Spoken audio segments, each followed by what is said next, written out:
let's switch our focus to what's happening down south. And it is not often that a municipal election grabs national attention, but such has been the buzz around the Hyderabad Municipal Corporation election that has grabbed attention of the entire nation, with no one less than the Home Minister himself, even the BJP party chief JP Nadda, all of them camping and campaigning in those elections as well. And well, today is voting day. You see all those top leaders on your screen who went in quite early in the day to cast their vote. Listen in to some of their voices.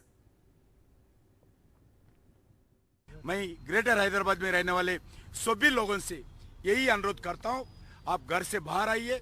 घर से बाहर आके आप जितने बड़े businessman हो, ordinary व्यक्ति भी हो, सभी लोगों से, ऑफिसर हो, सभी लोगों से मैं यही प्रार्थना करता हूं, आप घर से बाहर आके डॉक्टर बाबा साहब अम्बेडकर जो अधिकार आपको दिया गया, कॉन्स्टिट्यूशन जो अधिकार आपको दिया गया, वोट देने का अधिकार, उसका इस्तेमाल करना चाहिए। अच्छे रिप्रेजेंटेटिव को इलेक्ट करना चाहिए। ये भ्रष्टाचार मुक्त भारत होना चाहिए।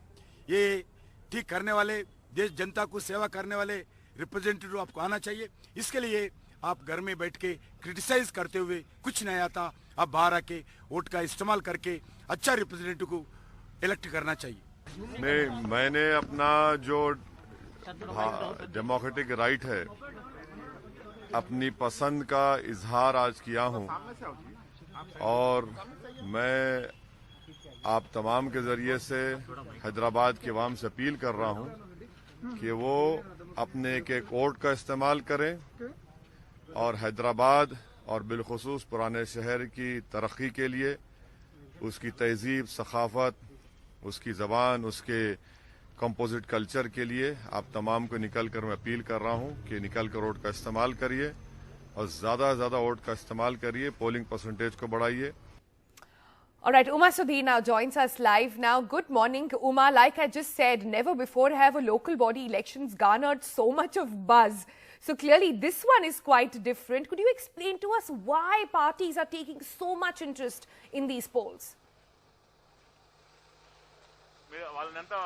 It's certainly a very high octane, high decibel election. I'm here at a particular polling booth where you can see the huge amount of police deployed here, and the police booths, in fact, the polling booths, there are at least half a dozen of them inside, but no media is being allowed anywhere near there, and the security arrangements obviously are going to be very, very huge because the DGP himself has said that they have confirmed information that there is going to be some kind of an attempt to incite trouble in these particular elections. But why this election has become such a high profile, high decibel, high octane kind of a campaigning running up to this election is because the BJP in fact has raised the stakes in this particular election.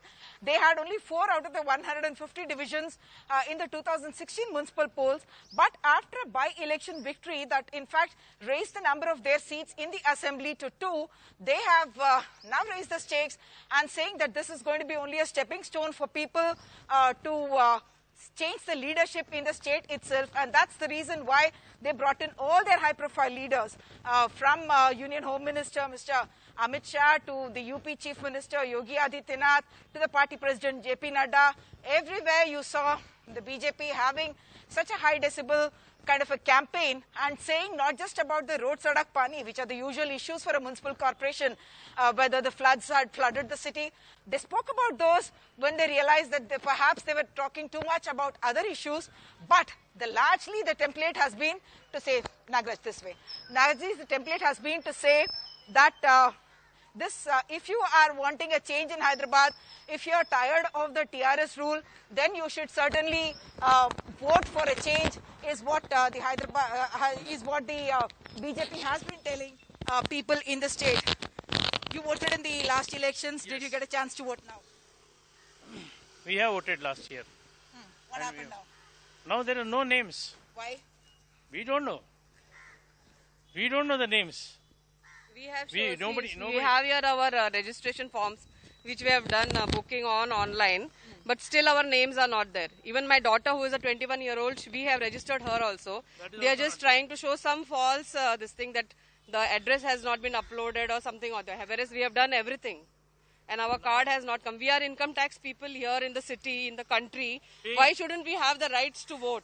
It should automatically come to us. You have checked before also that whether you have voted in 2018 assembly elections, 2019. Many times we have voted. It's not We the have first voted. time that we are voting. Every time we have been voting, but now this time we don't. In our name, there is somebody else's name is there. In The same number, somebody same else, serial Gayatri. number. My name is Sharmila. Somebody else, Gayatri's name has been there. 93-year-old, Over there. her name is there. This is what is happening. What do you think is the reason for it? It's just inefficiency or what? In we don't total inefficiency, or we have been, I think, Purposely a whole our names building, have been whole given, building is whole out. apartment. Only one person. People, about nearly 20 apartments. In 20 apartments, everybody, there are about 100 people staying. Only one person's name is there. Our whole building is out. This is something perhaps that the Election Commission certainly needs to look at very seriously, because if a voter is claiming that they voted in both 2018 assembly elections as well as the 2019 Lok Sabha elections, why has their name gone missing is something that will be certainly asked, because this, as we have been saying, it has become a very, very high stakes election, and therefore it is up to the authorities now to answer why these kind of irregularities are happening, because just yesterday, day before, after the campaigning ended at 6 p.m. on Saturday also, there is so much of rumor mongering about money distribution, liquor distribution and attempts to influence voters. Back to you, Sonal.